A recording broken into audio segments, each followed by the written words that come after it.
Imagine this. It's Game 4 of the 2000 NBA Finals. The Lakers are down by 1 point. The stadium is shaking with noise and millions of eyes are on the court. Kobe Bryant steps up to the free throw line. His face is calm, intense, and focused. But behind that calm exterior, there's a storm brewing, a battle with self-doubt. Even someone like Kobe Bryant, the legend we all look up to, felt that voice whispering inside him. What if I fail? What if I'm not good enough? We think that icons like Kobe are born fearless, but that's not the case. They develop the strength to fight that voice, to confront self-doubt, and use it as fuel to rise higher. And this is the essence of the Mamba mentality, something we can all embrace. Let's rewind to a younger Kobe, growing up in Italy, trying to find his place in basketball. He wasn't the prodigy people think of today. He was just a teenager, missing shot after shot, feeling the sting of failure. One summer, he didn't score a single point in his league games. 0. The doubt crept in. Was he good enough? Should he keep going? It's a feeling we've all experienced, wondering if we're cut out for something. But Kobe's story didn't end there. After one of his toughest games, Kobe sat down with his father, Joe Bryant. He looked at his dad and said, "Dad, I didn't score any points today. What if I'm just not good enough? What if I'm failing?" His father put his arm around him and said, "Kobe, it doesn't matter if you score 0 points or 50. I'll still be proud of you. But if you want to be the best, you can't let one bad game define you.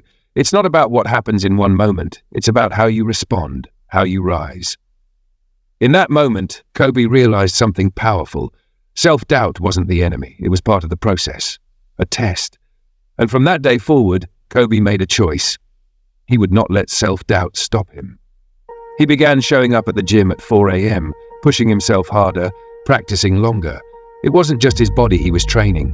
He was training his mind, building resilience against that nagging voice of doubt. This is how the Mamba mentality was born. But what is the Mamba mentality? How can you use it to conquer your self-doubt? Here's how. First, embrace the grind.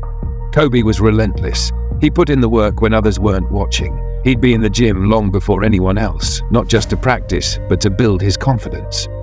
Hard work quiets that inner voice.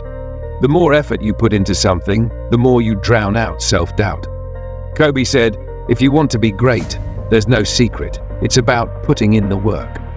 Think about it.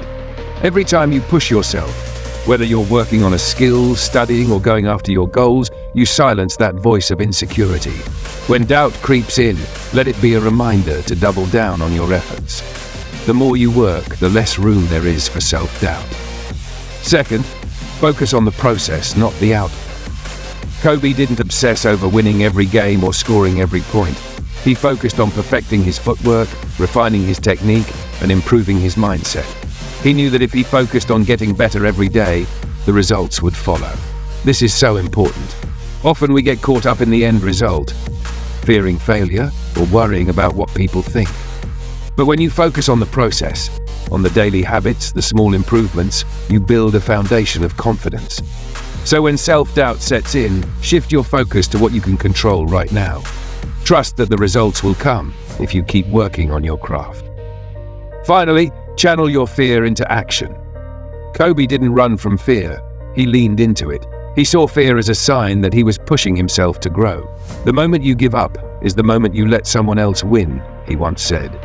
Fear wasn't something to avoid. It was an opportunity to rise, to dig deeper, to push harder. Next time fear and doubt knock on your door, see it as a signal that you're about to break through. Fear isn't a weakness, it's a strength, showing you that you're growing. Lean into it and use it to propel yourself forward. And let's talk about Kobe's final game in 2016. He scored 60 points, a performance that will be remembered forever. The crowd erupted, not just for the points he scored that night, but for the years of hard work, sacrifice, and overcoming self-doubt that led to that moment.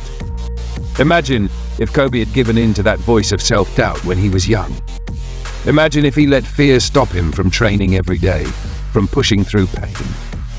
We wouldn't have seen the legend that he became. Now think about your own journey. What's holding you back from overcoming your self-doubt? You're just like Kobe. You have the same potential, the same ability to rise above. The next time that voice whispers, "You can't do this," remember Kobe's story. Use that doubt as fuel. Let it drive you to work harder, focus deeper, and rise above your fears. Kobe's legacy wasn't just about his accomplishments on the court. It was about inspiring others to believe in themselves, to keep going even when things get tough. He said, "The most important thing is to try and inspire people so that they can be great in whatever they want to do." And he lived that every single day.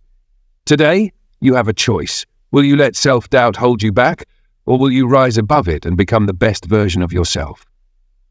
The Mamba mentality isn't just about never feeling doubt. It's about using that doubt to fuel your growth. It's about trusting the process, embracing the grind, and facing your fears head on. You've got this. It's your time to rise.